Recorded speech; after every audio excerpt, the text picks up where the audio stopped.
tres tipos de potencia. Una es la potencia resistiva o la potencia normal, que es la que nosotros hemos trabajado, que se mide en watts o kW, kilowatts. Esa potencia se utiliza cuando estamos hablando de cargas resistivas, o sea, tipo resistencia. Pero cuando usted en su sistema eléctrico empieza a meter capacitores, bobinas, se va a producir un segundo tipo de potencia, que se llama la potencia reactiva, ¿sí? ¿Y qué es el kVA? El kVA es una medición que, digamos, tiene en cuenta la potencia resistiva, o sea, los kilovatios, y la potencia reactiva, que viene dada en los sistemas cuando hay bobinas, motores, condensadores. Entonces, para dejarlo por el momento, antes, para no profundizar mucho en ese tema que da como para una sola clase, el kVA es una medida de potencia más completa que el kilovatio, que tiene en cuenta los diferentes tipos de carga, no solo el resistivo. ¿Estamos hasta ahí claros? Sí, listo, profe, gracias. Ok, Sí, señor. listo. El otro temita que ustedes deben tener cierto conocimiento antes de empezar a hablar en sí de la cometida es el tema de los conductores eléctricos. En términos coloquiales, un conductor eléctrico, ¿qué es? Un cable de un material que sea conductor de electricidad. ¿Qué significa ser conductor de electricidad? Que la resistencia del material, acuérdese de la ley de Ohm, es lo suficientemente baja o despreciable como para ser tenida en cuenta en la mayoría de cálculos eléctricos.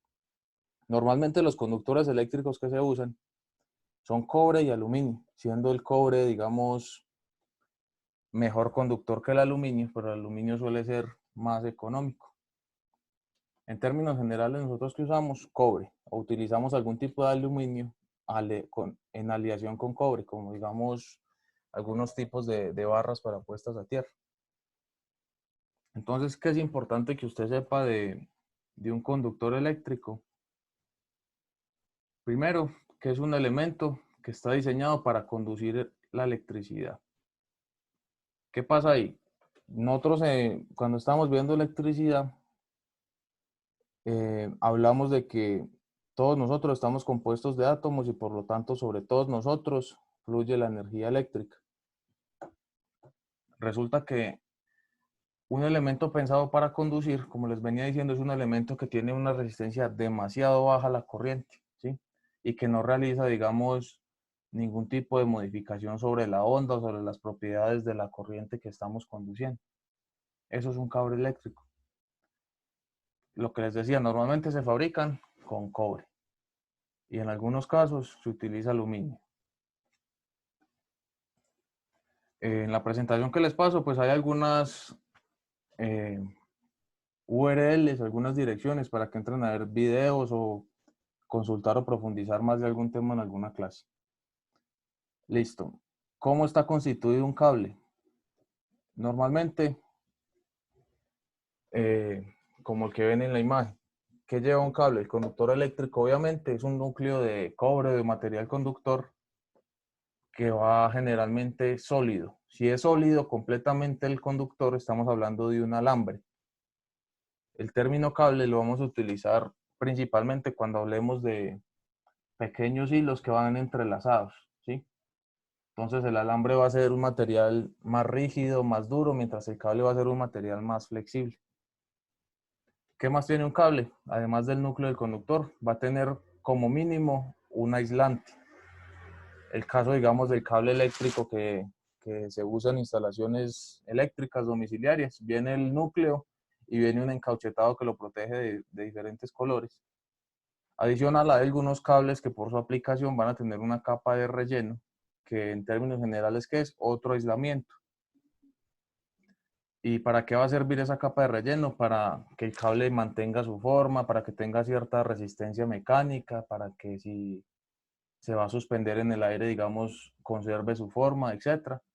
Y finalmente, algunos cables tienen una cubierta extra, una chaqueta extra. Normalmente, ¿cuál es? Es la chaqueta negra con la que vemos mucho cable. ¿Para qué sirve esa última chaqueta? Sirve como protección de factores externos. Llámese clima, llámese alguna presión mecánica, el paso de las personas, animales, etc. Entonces, vea, aislamiento, ¿qué es? Es la protección del cable en términos de electricidad. ¿Sí? ¿Para qué sirve el aislamiento? Para que la corriente que va por ese conductor no se me fugue y no haga contacto con otros conductores o otras superficies. Y cuando hablamos de cubierta, es digamos el encauchetado o la chaqueta exterior que sirve para protegerla de factores externos como el clima o factores mecánicos. Eso es un cable. Listo. Entonces los cables, usted los puede, digamos, clasificar de muchas maneras, dependiendo del tipo de cubierta, de encauchetado que tengan, dependiendo del calibre. ¿Con calibre a qué nos vamos a referir? Nos estamos refiriendo a el diámetro que tiene el conductor, o sea, el cobre. O sea, nunca midan el calibre teniendo en cuenta las chaquetas, las protecciones que tiene el cable, solo sobre el cobre. Entonces, clasificándolo por su diámetro o calibre, hay dos clasificaciones principales o dos unidades en las que se clasifican. La primera es en milímetros, ¿sí? Que se mide exactamente con un calibrador cuánto tiene de calibre, milímetros, y ese es. Y hay una unidad que es la que normalmente se utiliza, que es la unidad americana para clasificar los cables, que es el AWG. ¿O para qué sirve el AWG? Entre más grande sea el número AWG, menor va a ser el diámetro y más delgadito va a ser el cable. Y por consiguiente, entre más delgado sea el cable, menos corriente va a soportar. Digamos, un AWG1 va a ser mucho más grueso que un AWG14 y va a soportar mucha más corriente.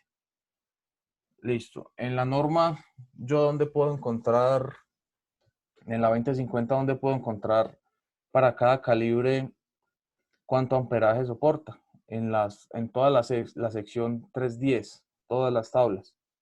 En términos generales y en resumen, la tabla que ven ahí en pantalla, digamos que agrupa más o menos la capacidad de cada uno de los cables, pero hay ciertas condiciones especiales de temperatura, dependiendo del número de conductores que van por un mismo ducto, que esos valores pueden variar ligeramente.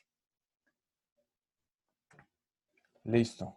Otra forma en la que se clasifican los cables es según el tipo de plástico, de cubierta plástica, de aislante que use, ¿sí? Normalmente lo que nosotros vemos y vamos a trabajar en cable eléctrico son las nomenclaturas que ven ahí en la diapositiva. THN, THHW, THWN. Entonces cada una de esas letras tiene un significado, o me está diciendo que el cable tiene, el aislante del cable tiene ciertas propiedades. Entonces todos van a tener la T, ¿sí?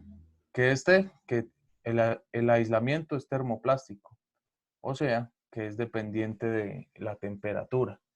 ¿Qué temperaturas? Pues el aislamiento va a estar sujeto a dos temperaturas. Una va a ser la temperatura ambiente, que esa, digamos, es difícil de predecir y de controlar. Y la otra es la temperatura que se produce por el paso de la corriente por el mismo cable.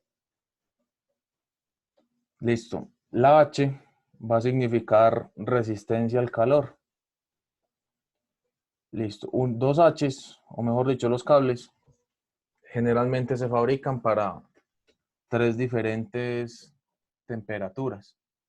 Se fabrican o para 60, 75 o 90 grados. Si tiene dos H's la nomenclatura del cable, quiere decir que está diseñado para hasta 90 grados. ¿Qué quiere decir eso? Que si el aislante se expone a más de esa temperatura, va a empezar a deformarse, puede empezar a derretirse hasta llegar al punto de que el conductor va a quedar sin aislante. La letra W indica que el cable y que su aislante son resistentes al agua y a la humedad, o sea que no se van a deformar, no se van a embombar en caso de que estén expuestos a humedad y agua. De todas formas, lo ideal es que en una instalación eléctrica el agua esté lo más lejos posible siempre. Y finalmente la LS significa que el cable, en el momento, digamos, de que esté expuesto a llama o de que se esté calentando demasiado y esté derritiendo, es un cable que no va a producir grandes cantidades de humo. Hay otro Profe, tipo una de cable. pregunta. Sí, señor. Profe, las caras cuando están ya tan viejas, esos cables se van poniendo duros. Sí. ¿Cuánto es el tiempo de cambio? ¿Al cuánto se le puede cambiar? Pues eso es muy relativo, porque eso depende de muchos factores. O sea, no es lo mismo instalar un cable aquí en Manizales que instalarlo en la costa, porque hay parámetros muy variables, el clima, la temperatura, la cantidad de humedad, la presión atmosférica, también el uso y la calidad de la instalación eléctrica. O sea, un cable que no esté expuesto a grandes corrientes, que haya sido bien dimensionado y esté en una red bien armada, ese cable puede durar décadas, o sea, 20, 30, 40 años. Por eso que es importante, cuando ustedes construyan o diseñen una red eléctrica, sea de casa, industrial, de lo que sea, se dejen varios puntos donde usted pueda inspeccionar el cable. Porque la verdad es muy difícil decirle un dato exacto. El cable puede estar instalado tranquilo 20 años. Sería muy arriesgado decirle ese, porque depende de las condiciones y del uso que se le esté dando en la instalación. O sea, pero normalmente un cable en una buena instalación, con los terminales, los tomas, con todo bien hecho, puede durar décadas, o sea, 20, 30 años. ¿Queda claro? Sí, profe, muchas gracias. Listo. Entonces, hay otro tipo de cable Sí, señor. que se utiliza a veces, que es el que nosotros conocemos como dúplex. La nomenclatura para el cable dúplex es SPT o cables con aislamiento paralelo. Entonces aquí tenemos una vista como con zoom de los cables. Todo cable que ustedes vean, digamos una manera de usted ver si el cable es fino o es por ahí raro del barato. Todo cable que cumpla con las normas eléctricas, no solo nacionales, sino internacionales, debe tener todas estas marcas. Le debe decir el tipo de aislamiento que tiene, le debe decir el diámetro en milímetros y o en AWG, le debe decir el voltaje máximo que puede soportar y las temperaturas de operación para las que está diseñado. Entonces, si miran aquí el SPT, se ve que es un cable dúplex, viene pegados del mismo aislante. Recomendación, el cable dúplex generalmente se utiliza para instalaciones de baja corriente, o sea, no lo utilicen para puentear o para sacar un toma, para ese tipo de cosas, porque digamos no tiene el mismo funcionamiento, la misma resistencia que el cable de sencillo, que el que normalmente se usa. Bueno, el cable también se clasifica según los niveles de tensión. Entonces hay baja, muy baja. No confundan, digamos, esta clasificación de los cables con los niveles de tensión, digamos, que se explican en el RETI. Listo, acá también les comparto una mini guía del calibre y las aplicaciones que tienen.